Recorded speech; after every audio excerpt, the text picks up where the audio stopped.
The New York Knicks just pulled off the greatest comeback in NBA Finals history. Let's dive into how it happened. We will break down the whole second half, but I actually want to start with the tactics in the final 30 seconds of the game and then work our way backwards. The Knicks have it on the sideline here down 1, and notice the matchups from San Antonio. With Hart as the inbounder, the Spurs want Wemby to guard him so he can roam off if needed. As the ball comes into Brunson, the Knicks are trying to hunt De'Aaron Fox, but Vassell fights through. Now Brunson's getting to work and trying to isolate, and he actually gets a step there, but again, Victor can roam off of Hart for a block. Wemby being able to stay matched with Hart there was huge, and that maybe, arguably, debatably, should have been the game-winning stop, but instead it ends in a bad decision from Fox, and credit to OG for another amazing block. He's just invincible on these transition plays, apparently, and as the Knicks come back, this gets super interesting, because with a foul to give, I think Sean Sweeney might be telling his team to take a foul here. I can't quite tell, but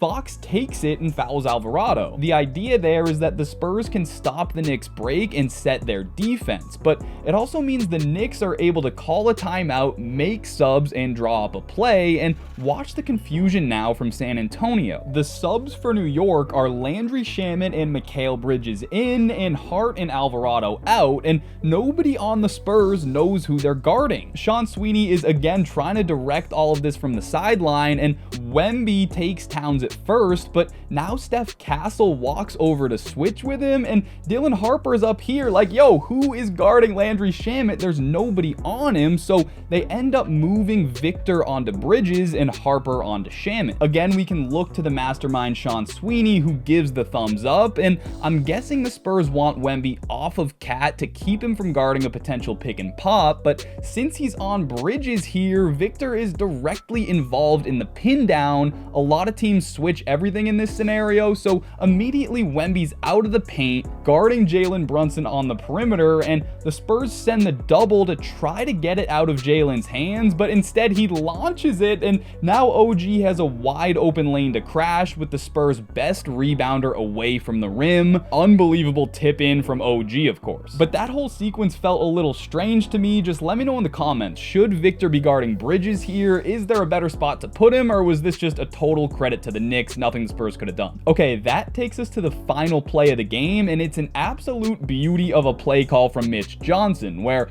they start by running Vassell through this elevator screen that takes an extra New York defender out to the perimeter, and now it's a back screen for Castle. Mitchell Robinson wants to stay glued to Wemby, probably terrified of letting him slip to the rim, so he doesn't switch on the back screen, he doesn't help at the rim, and they absolutely have it here. Castle is open for the lob, but on the ball, Karl Anthony Towns tips the inbounds pass, so now Castle can't catch it cleanly and the game is over. Oh my god. Alright, with the endgame madness out of the way, it's time to figure out how the Knicks got themselves back into the game, and to me it started with how they were able to attack Victor Wembanyama on the perimeter. Watch this play from the early third. Towns brings Wemby up into the action, and the Spurs late switch here with Castle peeling off to Towns to take away his pop. Now we see Castle help down in the gap, so Brunson burns Wemby to the left side. That forces a rotation, and OG Anunoby literally does not miss ever. This time it's Mitchell Robinson setting the screen, and the Spurs can guard this differently. Since Mitch doesn't pop, there's no need to switch, so the Spurs try a drop coverage, but Brunson feels Harper trailing and throws in an incredible circus shot plus the foul. Again here, that screen gets Harper trailing behind. Brunson's able to create enough space to get this off, and it's a tough shot, but he was absolutely cooking at this point. So with Brunson feeling it, I thought this was a really clever ATO to again find a way to beat Victor's drop. Watch Jordan Clarkson. He starts in the corner, but now relocates to the dunker spot. That drags the low man with him, so Fox guards Clarkson instead of the roll. Champagne's worried about Shamet on the wing, and again, because Brunson was cooking, Victor wants to take away his shot, and Mitch gets behind him for the flush. That's a great play call. So finally, the Spurs make a big change to their coverage here, and as Mitch sets the screen, look at Mitch Johnson giving the signal to Champagne to double. They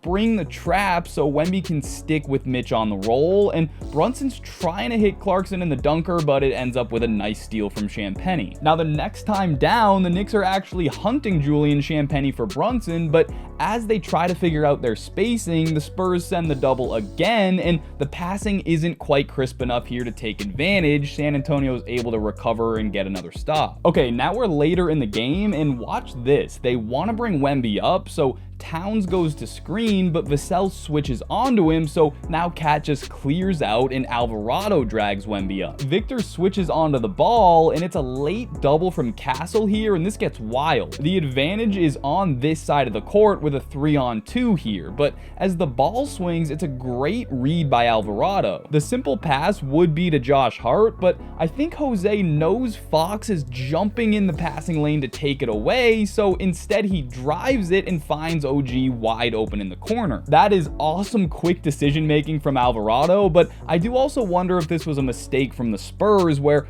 both Champagnie and Wemby are rotating to Josh Hart here, and that's how you leave an elite shooter wide open. About 30 seconds later, we see more of the Spurs pre-switching, trying to keep Wemby near the rim, but Alvarado's on top of it and again drags Victor out anyways. And this is an example where I think the Spurs are gassed, because if they're a little sharper with their communication, you'd like to see another pre-switch with Vassell taking Alvarado. They miss their chance though, so here comes Victor. The Knicks get 2 on the ball, and on the swing, it's my favorite play of the game, where Jose knows Wemby's in the paint, so he stops and turns the other way. That gets Victor to leave, and now it's a spin into a layup. Oh my god, what a move. Alvarado was massive in this one, and we get yet another great play from him here, where he sees Wemby not paying attention to him, and he sneaks behind him there to sprint up into a screen. Champagnie recognizes it and switches on, but that means Victor has to switch to Champagnie's man in the strong side corner, so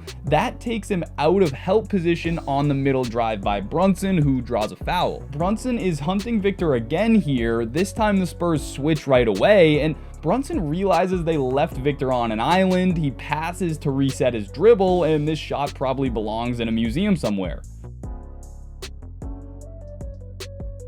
So getting Victor directly involved in the action was great for the Knicks. They pulled him out of the paint, forced multiple coverage changes, and consistently got good looks. But let's dive deeper into this pre-switching idea from Wemby and the Spurs and how the Knicks were able to take advantage of it. Take a look at this one, for example. Wemby starts off the play guarding Josh Hart on the inbounds. Hart enters it to Cat, and because Wemby wants to stay near the rim, he's calling for a switch here, but this is a tough one to call out with Fox not in a great position to come all the way across the floor. Brunson comes off a pin down and ends up wide open. So again, having Victor in the action leads to good stuff there. This is another great example in transition where Wemby guards the drive well, but as Bridges takes the ball out and sets a screen, Wemby doesn't want to go with him to guard the action, and again, I think this switch call is tough. I think it's way too late. He calls it right here while Brunson's already ready to shoot. Keldon's not able to switch and get up in time, and this time it's money. So because of this scheme, so many of these possessions are a chess match, and ideally the Spurs want to look more like this, where Wemby calls out the switch to stay low, helps on the drive, and still closes to the shooter for a block. That's an awesome play, but